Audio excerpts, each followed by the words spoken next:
Hey, what's up guys? Peter Diaz coming at you today, just continuing the work from the last video that I started where I'm painting the brake lines.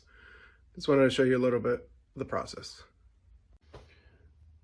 So what I did here, scuffed up the brake lines.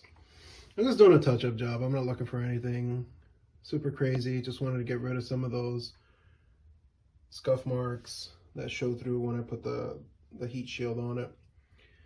I scuffed it down with some regular Scotch-Brite. Did a quick mask job just to make sure I don't get overspray on the body. Still gotta cover that gap there. But yeah, that's it. I'll be using Sem Trim Black. It's my favorite color for this kind of stuff. It's just a good satin black. Pretty much my favorite color to use on these cars. Not glossy, not crazy. Good for this type of stuff. That's just going to be in the background. Let's see what it looks like when it's painted. So there you go. Still wet. Painted. You can see there. That was 3 coats of the Sem Trim Black.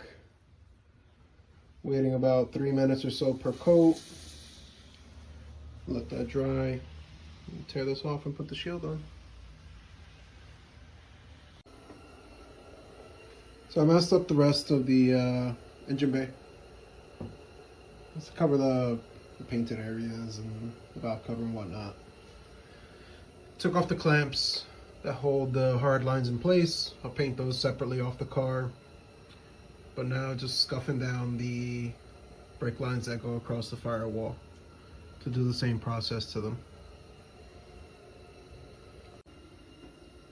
I'm just using a regular scuff pad. Let's see if I can do this while holding the phone.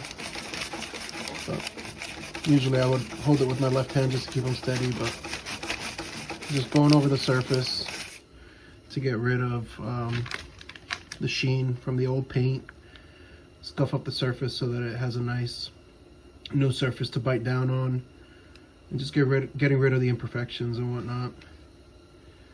So I'll go through that process now for all of them. You don't have to go too crazy. You don't have to get it to bare metal or anything. Just want a nice even surface that you can lay paint on. Lines are all scuffed up now. Put some blankets down over the fenders and the edges. Just additional protection. Don't want any overspray. Don't want to bang into anything accidentally, ding or dent anything while I'm hanging over the engine bay. And now I'll just wipe things down with some basic Prepsol grease remover. Get any contaminants off of it that came from scuffing them up. You can see all the crap that's on it. So I'll go through the process of wiping them down, making sure they're nice and squeaky clean, and shaking the rattle can for paint. At this point, everything's sprayed. Now, all that's left is to just get all the tape off, all the masking, and let that dry overnight before I put the brackets back on and force them back into place.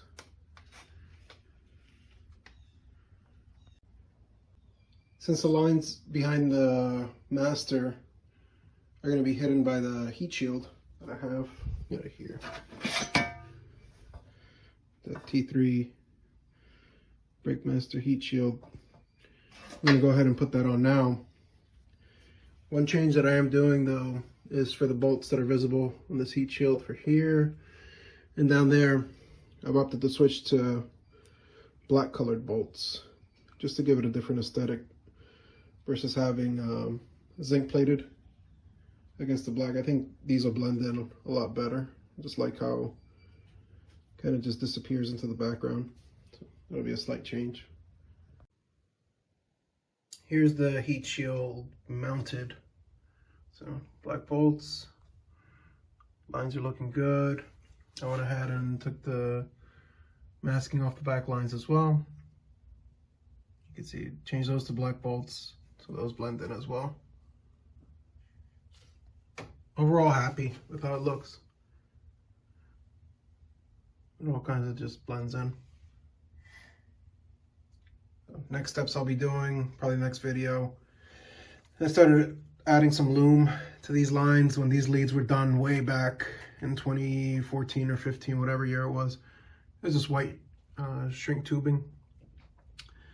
Now I decided to add some loom to it. So I'm playing around with how to get that done. And also going to be painting the block. So stay tuned. Hope you like what you see. If you like it, click subscribe, share it with your friends, comment, let me know your thoughts. Peace.